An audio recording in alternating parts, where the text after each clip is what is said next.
अध्याय 2 शिक्षा।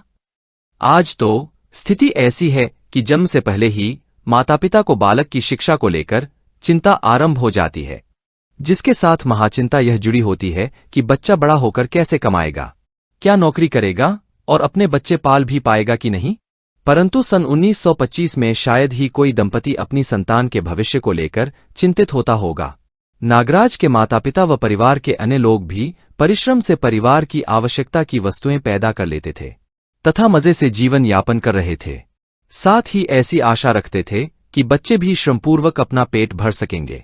नौकरी को तो महापाप मानते थे। इच्छा थी तो यही कि बच्चे भी वैदिक परंपरा को आगे बढ़ाएं। वेदों को पढ़ने के लिए शिक्षा की आवश्यकता समझते थे। अतः बालक नागराज जैसे ही 5 वर्ष के हुए, उन्हें भी स्कूल भेजने की तैयारी शुरू हुई। परिवार में एक और वेद मूर्ति गढ़ने को लेकर हर कोई आशान्वित था, परंतु एक अड़चन पैदा हो गई। बालक नागराज का मन स्कूल जाने को नहीं हुआ। तुरंत ही परिवार द्वारा हाथ पैरों का प्रयोग किया गया और जबरदस्ती स्कूल भेजा गया। मार खा खा कर हलवा बनने के बाद जैसे तैसे नागराज ने स्कूल जाना प्रारंभ किया और रेत में उंगली से कन्नड़ भाषा सीखना शुरू किया। घर में संकेती बोली जाती थी, जो कि तमिल व कन्नड़ का मिश्रित स्वरूप थी। अध्यापक घर में ही रहते थे, इसलिए पढ़ने से छुटकारा नहीं दिखता था।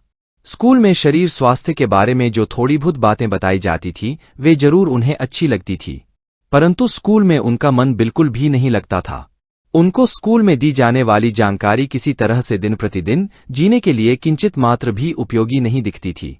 बालक नागराज का मन तो अपनी माताजी के साथ कार्य करने में तथा उनसे आयुर्वेद व ज्योतिष की जानकारी लेने में लगता था। तालाब में तैरना, गिल्ली डंडा व पिट्ठल खेलना भी अच्छा लगता था।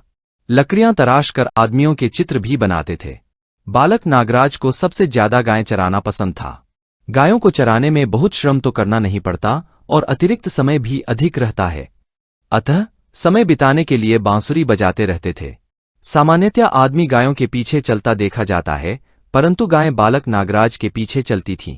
जब बालक नागराज किसी वृक्ष के नीचे सो जाते तो गायें भी उनके आसपास ही सो जाती थी।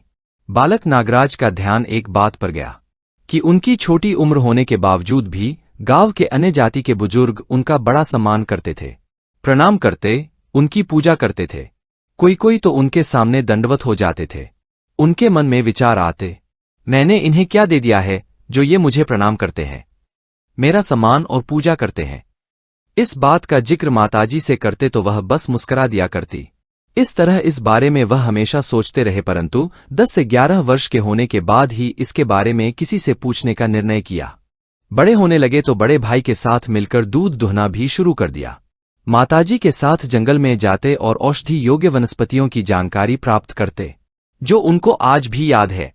जहां स्कूल में कन्नड़ लिखना, पढ़ना और बोलना सीखते, घर में अंग्रेजी बोलना तथा हिंदी और संस्कृत पढ़ना लिखना व बोलना प्रारंभ किया। परंपरानुसार 7 वर्ष होते होते श्री सुब्रमण्यम अवधानी से, जो वेद मूर्ति थे परंतु परिवार के नहीं थे, उनसे वेदों को पढ़ना भी शुरू कर दिया था। कोई भी बच्चा स्वयं के ही घर में उपलब्ध वेद मूर्ति से वेदों का अध्ययन नहीं करता था। धन्यवाद। If our efforts are useful for you, then please like, share and subscribe to this channel, so that you can get notifications of such videos immediately. Thank you for watching this.